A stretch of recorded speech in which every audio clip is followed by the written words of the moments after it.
Hi, and welcome to another episode of the Influential Nonprofit. It's Maryanne, I'm your host. If you're watching this, my eyes are watery because I just had a coughing fit, but I'm okay, really. And also today we're going to talk about why just send another follow-up isn't exactly a strategy that's going to raise you more money. And that's what we're here to do, right? I coach and train people to master the art of influence. And in influence, my when I'm an influential person, I can easily move people to action. I get people to do what I want them to do, but not because they have to or I push them to. It's because they want to, they choose to, they can't wait to, they're excited to, they'd love to. And that's what this is all about. And so if you find yourself constantly chasing or you feel like follow up after follow up, man, I am with you because that hurts. It hurts your ego. It's exhausting. You feel like nobody cares. You feel like you get ghosted a lot. You have a good meeting and then people disappear. You can't get them back for any kind of feedback.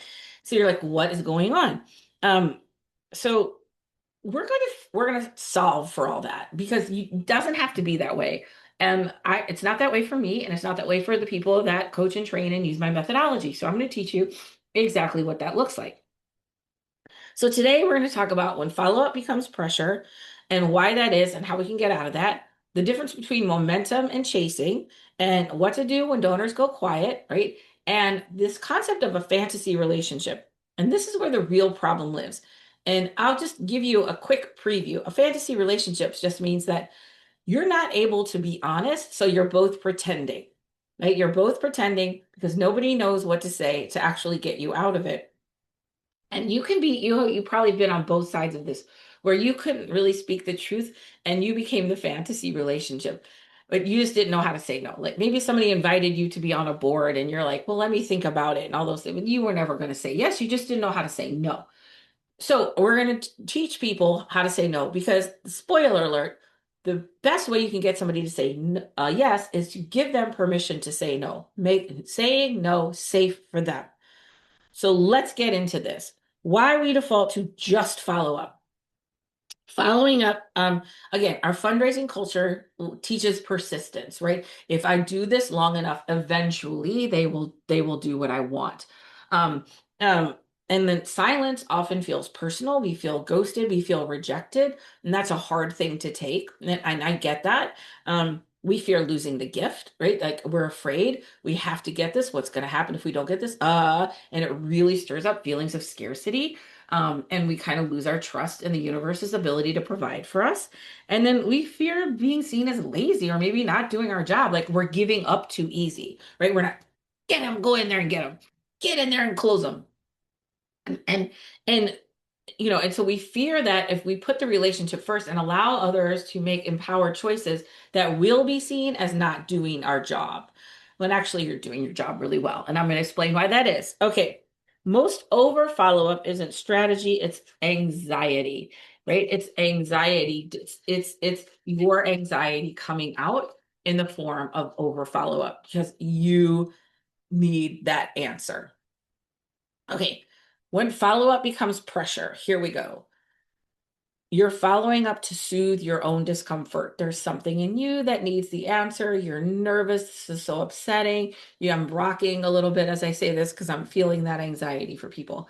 And yes, I know there are times when you could really need something. And it's important for you to know an answer. And also, if you don't have a trusting relationship, that can look like pressure to somebody. So we're going to talk about how we can have an honest conversation about the organization's needs, and also the donor's needs and how we can work together. And it's for me, I can, there's always, I think, a way to get like, what would it look like for everybody to have their needs met, like, and have that drive it. Um, every message asks for an answer, right? You're constantly asking for a choice. I need to know. You're escalating urgency. I talked about urgency in my podcast earlier. False sense of urgency, like because you need to know, right? Your sense of urgency is not their problem. And you're trying to control the outcome. You really want them to do something. And if you know anything about me, anything at all, you know that the main tenet of all of this is we release the outcome. We release the outcome. release the outcome, the less we want something, the more likely we are to get it. I know that can sound crazy, and I completely understand if you're like, that makes no sense. The more you want something that you feel like you need it, right? You have to have it. Now you're acting out of fear. If you are allowing people to say whatever you decide is totally okay, because I truly believe, right, that I, that the right money is out there, right? The people are out there. And if it's not you, that's okay. If that's what I truly believe, I can go do that, right? So releasing the outcome, but I'm trying to control the outcome. That's when the pressure shows up. Pressure is when a donor feels managed. Relationship is when they feel respected. And I know in your heart, you would never want to make a donor feel managed. You always want people to feel respected. But that anxiety and those things come up and it gets in the way of that. We're going to talk about all of that right now. The world's going to be all better. Okay, now let's talk about the difference between momentum and chasing, because chasing is exhausting and it sucks and nobody wants to do that. So chasing feels like you're the only one moving forward. A lot of this just checking in messages, where they're up here, you have the money, you have the power, and I'm down here, this lowly person, just checking in, da, blah, blah, blah. And it feels like increasing urgency, right? Like we really need to know, blah, blah, blah. And also, it feels like anxiety after sending. So you send that email, you leave that voicemail, you're like, oh God, oh my God, oh my God, oh my God. You don't want to make people mad. You don't want to over follow up. Here's what momentum feels like. And I know you felt this as well, which is it feels like shared energy. There's really good vibes happening between the two of you. Or between any, it could be a person, group of people, whatever. You're getting questions from the donor, you're getting responses. There's clear next steps. And this is so important. I'm gonna tell you exactly how to do that. But we have clear next steps. We both agree on what's going to happen next. And there's feels collaborative, right? So we can collaborate, which means we can put all our stuff on the table and talk about what would work best. Momentum has shared energy, right? Chasing is one-sided. And chasing is exhausting at race. It feels like there's 1,000 airplanes around and you can't land any of them. And, I'm giving you a real nice overview of this. But if you really want to learn how to do this, if you really want to learn how to move people to action quickly and easily, I invite you to book a time with me and I can share with you my course and other things that I have to really speed this up. Because once you learn how to do this, it makes life like a super highway. You don't feel victim to everyone else's decisions. You can hold space for somebody's needs and your needs, and you can find solutions you never thought existed. Life becomes just a super highway. That's the best way I can describe it. Where I feel like I'm sovereign in my field and everything's working in my favor. And I don't feel like I have to just like follow up and beg and wish and hope that things might happen, because what's going to happen is what's going to happen. Okay, now here we go. Fantasy relationship. Let's talk about what it is and why it's costing you a lot. I use this phrase a lot, and here's what it means. It means when someone feels bad saying no, they say something that sounds enough like a yes that you don't get disappointed because they're afraid to disappoint you. Some examples of fantasy relationships in donor, I'm going to give you a couple of different ways what this looks like. But in a donor relationship, it can be in a fundraising scenario. It can be, let me think about it and get back to you. Can you send me something in writing? Can you follow up next month? Can you remind me in a couple weeks? These could all be a fantasy relationship where they want to say no, but it doesn't feel safe to say no. What this can look like: if no one's opened your email for 3 to 5 years, they're not going to open your email. Let them go. Because or if you're sending appeals, out to people who haven't given in years, that's a fantasy relationship. You're hoping that they will, get enough letters that they will give. They're not. They're not. I don't know how they got on your list or whatever. It's okay. Because what happens is when our lives are filled with fantasy relationships, none of them really amount to anything, and we spend a lot of time and money on stuff that was never going to happen in the first place because we didn't create a safe space for no. And what's crazy about all of this is that the more permission I give somebody to say no, the more likely they are to say yes. I know, but I'm going to say it again. The more permission you give people to say no, the more likely they are to say yes. People aren't trying to be dishonest. They're not trying to trick you. They're being kind. They don't know how to say it. And if they say no, that's going to make them feel bad. They don't want to feel bad. They don't want you to feel bad.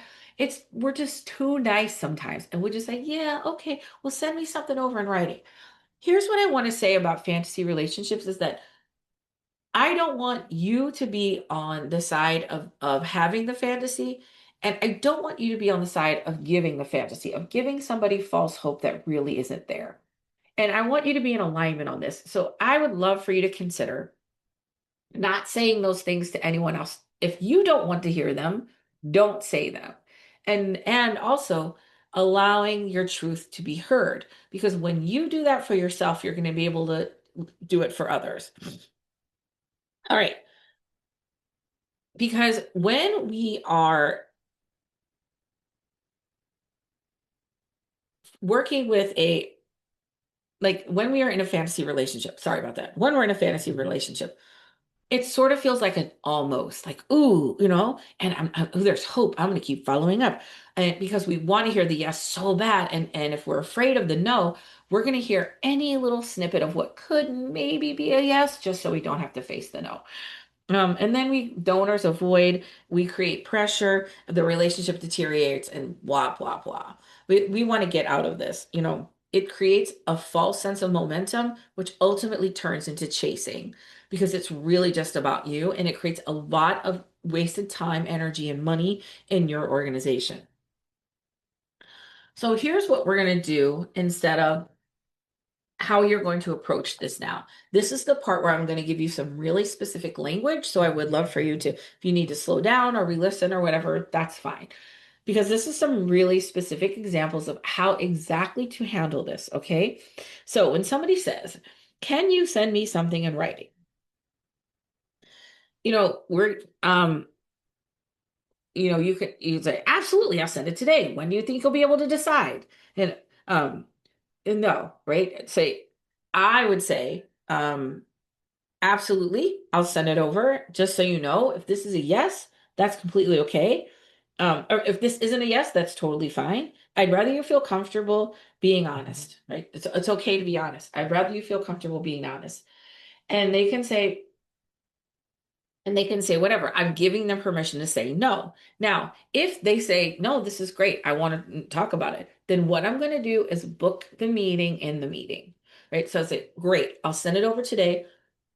You can take a look at the writing, and why don't we follow up, and you can say, next week or whenever, and put it on the calendar then. Because if they're serious, they will do that. That is the best way to weed it out is if they're serious, they'll say yes to the calendar. If I say, hey, if this isn't for you, that's great. If it is, why don't we just get something on the calendar? I'll get it over to you today, and then we can talk about it, whatever questions you have. And this is the language I specifically want you to use. We can see where you are in your decision-making process. We can see where you are in your decision-making process. That's it for me, right? So I'm going to give them the permission to say no. If they say, no, this is great, then I'm going to put them on the calendar. Book the meeting in the meeting. If you start booking the meeting in the meeting, you're going to immediately weed out. You're not going to have fantasy relationships for no reason, right? You're not going to have people say yes. Now, do sometimes people agree to the meeting and they didn't know how to say no? Yes, but that is very, very reduced. And you'll get really, really good at seeing at not buying into the fantasy. That's what I meant to say. I'm going to talk about that in just a minute, but let me get through another example. Example B is let me think about it. That's a classic. Now, people are allowed to think about things. Some people like to think about things. I can get somebody on the phone and they can make a decision right then. I can get somebody on the phone or in a call, and maybe it's going to take them a couple of days. Some people are slow cookers, some people are instant pots. That's no problem. Um, and also, when people say, let me think about it, and that can just drag on and cause the fantasy. So, of course, so You can say, okay, great. When should I? Yeah, please think about it and just get back to me. Um, but you can say, of course. And I will always say, I'm so glad that you're thinking about this. I'm so grateful you're considering this. Um, and it, and if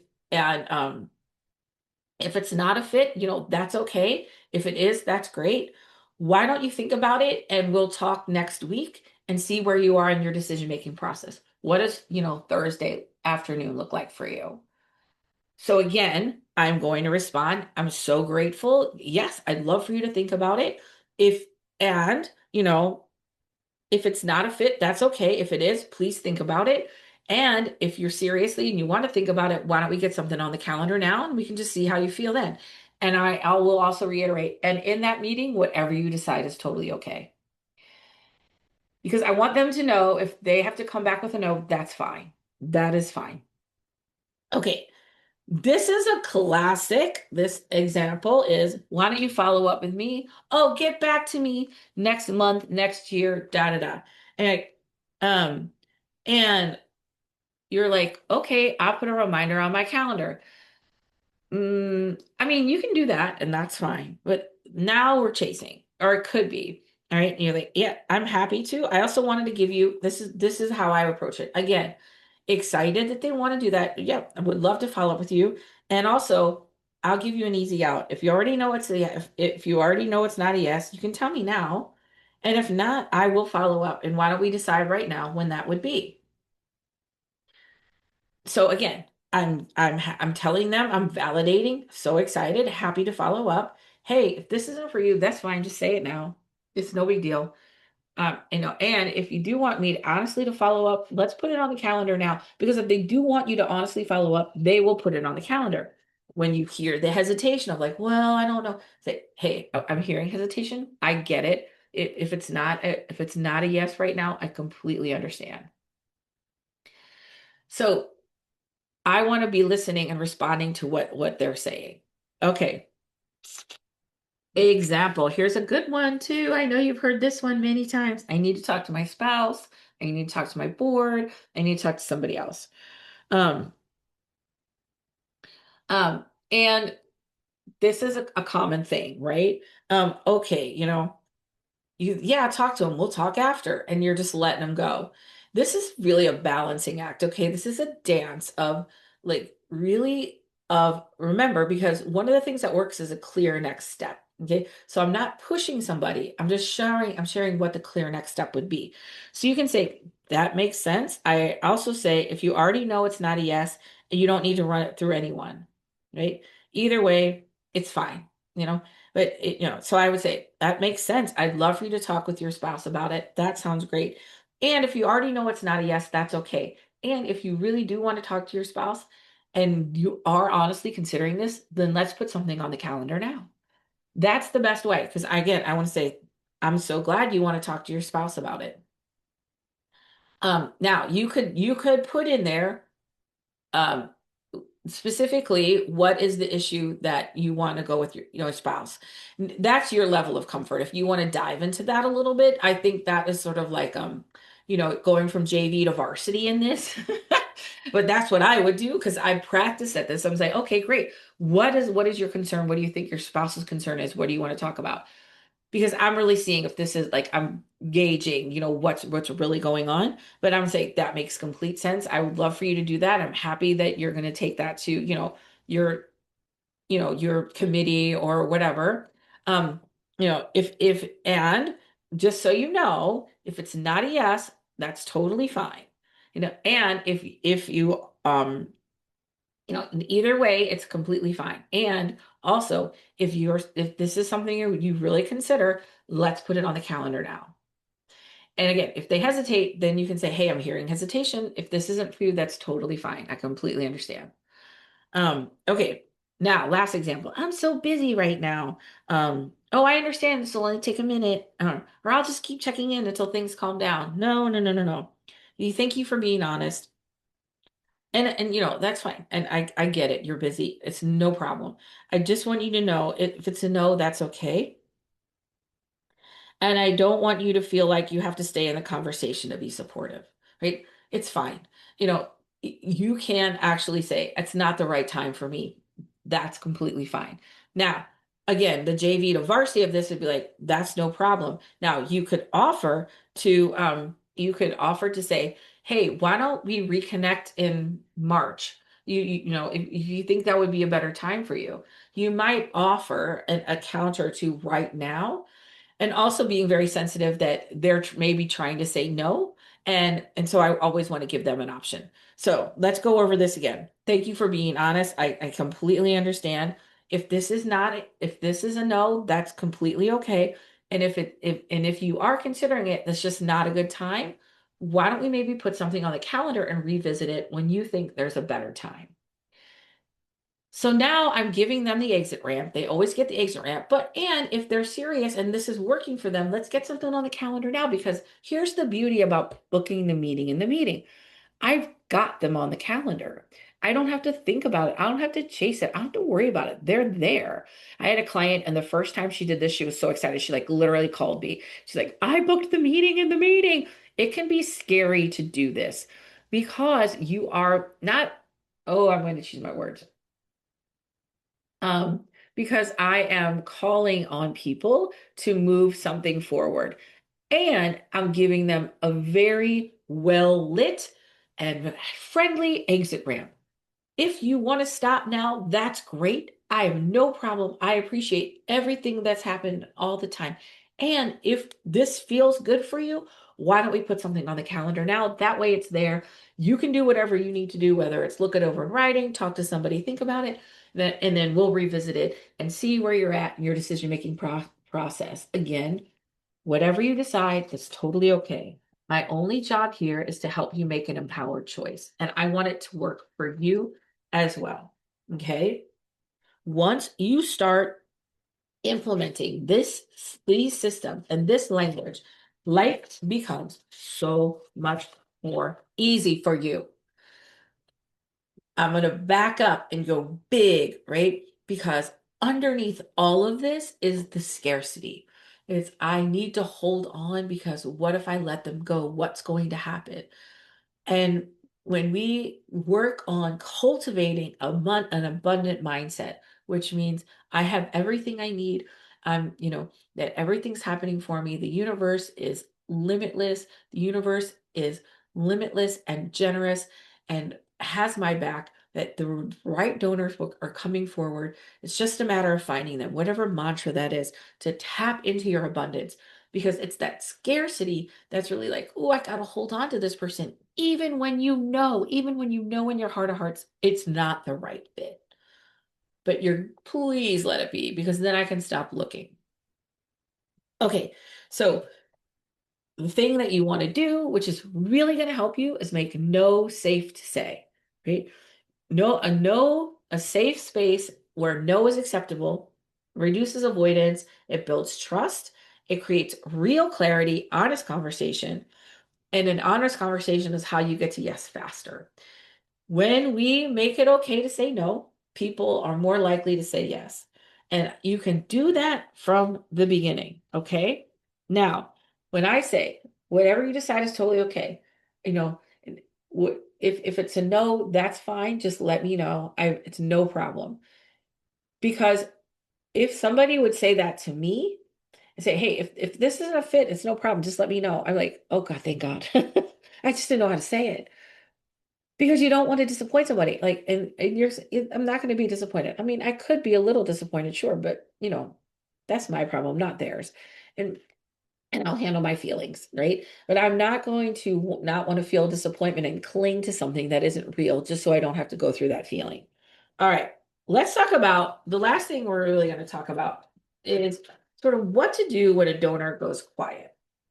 Now, when you put these principles into place, you're going to have a lot less instances where donors actually go quiet.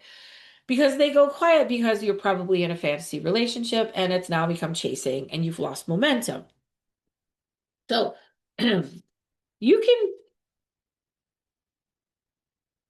um you can just give them a hey, just not a just checking in. Da, da, da. Give them a little update, give them a win, give them a story that they would like, and just said something meaningful and end with no rush at all. I just wanted to share. I thought you would love this. Get back to me when you can. That is one way to do it. Now, if this isn't what I use a lot, only because I don't have to, because like I said, I'm either in a situation where I'm moving it forward or I'm blessing and releasing, or I'm going to put them in a cycle for another time, right? So, but it is nice if you want to have a little touch point. Hey, just wanted to share, we the story with you was this really beautiful thing that happened, and I just thought of you when it happened, and and and when you're ready to talk, just let me know I'm here for you. And that's a perfectly okay thing. One of the things that we often forget, I think we forget, is that we don't get to say who or when. And the things we do aren't to get people to say now, aren't to get people to do something. Our job is to be present and to be open. So then when they are ready, we're there and they think of us. So when you're ready, let me know I'm here for you. All right. The other option is an exit ramp. And you can just ask, would you like me to keep you posted, or would you prefer I pause for now? And if it's not a or something, you can just ask them, hey, do you want to keep this up? If not, that's okay. And if it's not a yes, that's completely okay. You know, I want you to make an empowered choice. And whatever it is fine with me. So you can give them an exit ramp. Just say, hey, followed up a couple times, haven't heard. You want to keep me you want me to keep you posted, or you prefer I pause? Whatever you decide is fine. Or, hey, I've been followed up a couple times, haven't heard. If it's not for you, that's completely fine. I just want you to make an empowered choice. And if that is no, I'm totally fine with that. They may or may not respond. And that's okay, but you've given them an out, an ego safe out where no is okay. Like I said, you have to use the more that you give people permission to say no, the less you have to use these, the less donors will go quiet. And you're going to have a lot better dialogue, because the ones that are fantasy relationships are going to drift off. The last option is sort of like a way for you to is give them an option that's what I call the three touch plan. So you can send a clear update, right? You can send a clear next step, um, a value update, like here's something that's great, and then permission to open the door and pause. So I'm a three follow up kind of person. Okay. So follow up would be number one, clear next step. Would love to talk with you more, da da da da da. The next would be a value update. Hey, want to just share something with you. It's something great, like a win, a story, something meaningful, whatever. And then, and just and kind of leave it at that. And hey, when you're ready to talk, let me know, because you've already invited them into conversation and they haven't responded. The last would be like permission and plus, and then permission to say no, and then just open the door, give them the exit ramp. If so, you're going to say again, hey, if it's not a yes, that's completely okay. I just want you to make an empowered choice. And when you're ready, let me know. And you kind of just have to I want to say, for me, I'm a three follow-up girl, right? There's a next step. If again, I booked a meeting in the meeting, so I don't use this very often, but sometimes it does happen. But I follow it three times. Clear number first time is a clear next step. The second is just a value update. Hey, just want to share something with you. And then the third is permission, you know, to um to say no, and an exit ramp. And you know, you can say, hey, if this isn't for you, no problem. I'll stop the follow-up. If it is, I'd love to talk. And either way is okay. And then it's bless and release time. We just bless and release. That's the greatest thing anyone ever taught me, is the bless and release. Your goal here, my love, is to not get a yes at all costs. The goal is to build trust, because trust is what makes yes faster, easier, and more consistent. If you're chasing, you might be doing follow-up. You could be doing follow-up better. And if you're chasing, it's not so much the follow-up, it's the things that you do before so you don't have to follow up, right? And you might be in a fantasy relationship, and you can maybe look at those and just bless and release, say thank you, and no. Now, here's one thing I want to say because you could be asking the question is, what if there's already something they've said yes to, and we're trying to decide what that looks like? So let's say you have a donor and you guys meet every year, or it's that time of year where you're doing your, what if it's a donor that gives every year? So you sort of know it's a yes, but um, you still need a strategy, okay? Because even when the donor is likely to give, you can still accidentally apply pressure without knowing it. You can create resentment, turn a warm donor into a tired one very quickly, or train them to avoid you. Like I was saying before, no, you can, you don't, people see you coming, they're gonna like turn the other way. You want people to see you coming to be like, oh my God, this is so exciting. Okay, so here's what you want to do. You want to confirm confirm what you know, right? Hey, I really appreciate your support, and you know, and I'm confident that you'll be giving again this year, or they and you said you'll be giving again this year, and I'm really excited for that.